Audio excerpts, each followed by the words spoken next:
Pare o que você está fazendo. Por um instante, esqueça tudo o que você aprendeu na escola dominical sobre historinhas infantis. O que eu vou te contar agora está escrito em pedra, está esculpido nos templos da Babilônia, está registrado nos papiros do Egito, está nos manuscritos do Mar Morto, guardados por 2000 anos em cavernas. Nefilins. Essa palavra hebraica, Nefilim, aparece apenas 2 vezes na Bíblia, mas ela conecta Gênesis a Apocalipse. Ela explica por que Deus destruiu o mundo com água, e ela revela quem são os espíritos que ainda assombram a humanidade hoje. Não vou te dar achismos, vou te dar dados históricos, arqueológicos e textuais. Vou te mostrar que os antigos não eram tolos quando desenhavam gigantes. Eles estavam documentando o que seus olhos viram. E no final deste vídeo, se você estiver passando por uma batalha pesada, eu vou orar por você. Porque entender o inimigo é o primeiro passo para derrotá-lo. Então segura firme, vamos abrir o arquivo mais secreto da antiguidade. Abra sua Bíblia, Gênesis capítulo 6, versículos 1 a 4. Leia com seus próprios olhos. E aconteceu que, como os homens começaram a multiplicar-se sobre a face da terra, e lhes nasceram filhas, viram os filhos de Deus que as filhas dos homens eram formosas, e tomaram para si mulheres de todas as que escolheram. Quem são esses filhos de Deus? Se você for numa tradução moderna, algumas colocam filhos dos nobres, ou descendentes de Sete. Mas isso é um erro deliberado. A Septuaginta, a tradução grega da Bíblia feita por 70 sábios judeus 250 anos antes de Cristo, traduz filhos de Deus como Oi Angeloá, os anjos. Os tradutores judeus do 3º século antes de Cristo sabiam o que estavam lendo. Eles não tinham dúvida, seres celestiais desceram e coabitaram com mulheres humanas. O versículo 4 continua: havia naqueles dias gigantes na terra, e também depois, quando os filhos de Deus possuíram as filhas dos homens, as quais lhes deram filhos. Estes foram os valentes que houve na antiguidade, os homens de fama. A palavra hebraica para gigantes aqui é Nefilim, e a raiz dessa palavra, Nafal, significa cair. Eles são os caídos, ou melhor, aqueles que fazem os outros caírem. Na cidade suméria de Nippur, arqueólogos encontraram uma lista de reis que governaram antes do dilúvio. Um deles, chamado Alaugar, reinou por 36 mil anos. Outro, Dumuzi, por 36 mil anos. Exagero? Ou a memória distorcida de seres que não envelheciam como humanos? O Gênesis dá o resumo, mas o livro de Enoque dá os detalhes. E aqui vai um fato que poucos cristãos sabem. O livro de Enoque é citado no Novo Testamento.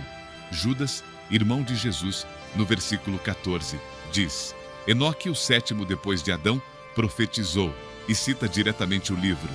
A igreja primitiva o considerava sagrado. Só foi retirado do cânon oficial no século IV. O que Enoque descreve é aterrorizante. 200 anjos, chamados vigilantes, desceram ao Monte Hermon. Fizeram um juramento de sangue. Se amaldiçoaram mutuamente para que nenhum voltasse atrás. O líder se chamava Senjazá. O cientista do grupo era Azazel.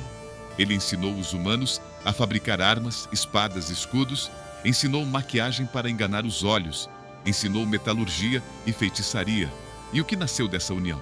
Crianças de 1 metro ao nascer, dentes afiados, olhos com luz dourada.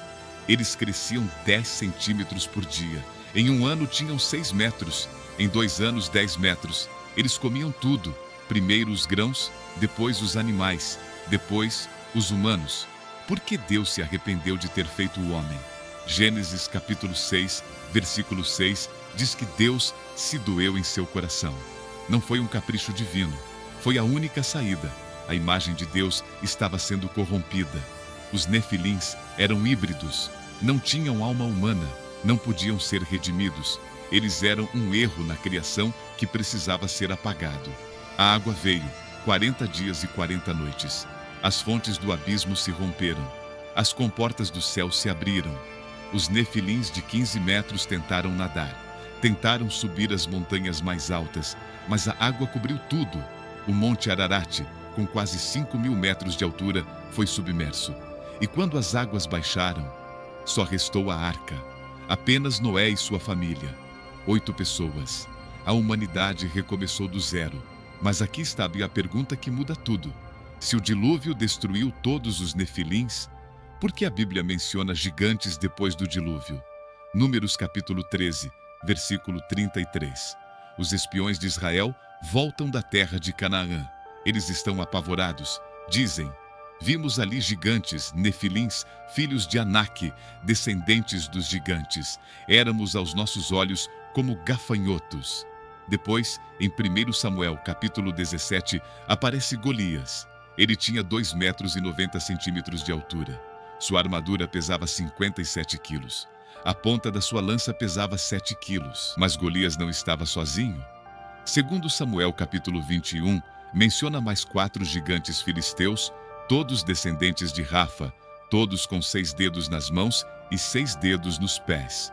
O rei Og de Bazã tem sua cama descrita em Deuteronômio capítulo 3, versículo 11. Era uma cama de ferro de 4,5 metros de comprimento. Og era o último dos Refaíns, uma raça de gigantes que habitava a Transjordânia.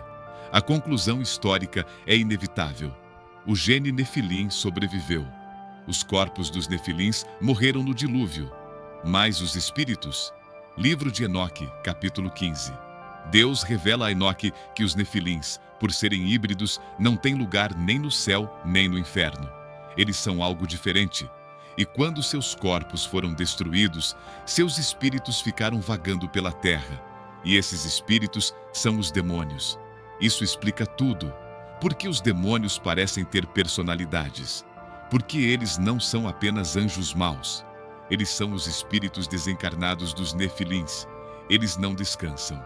Eles buscam habitar em corpos, humanos ou animais, para sentir a matéria novamente. Jesus mesmo encontrou um desses. O endemoninhado Gadareno, em Marcos capítulo 5, tinha uma legião de demônios.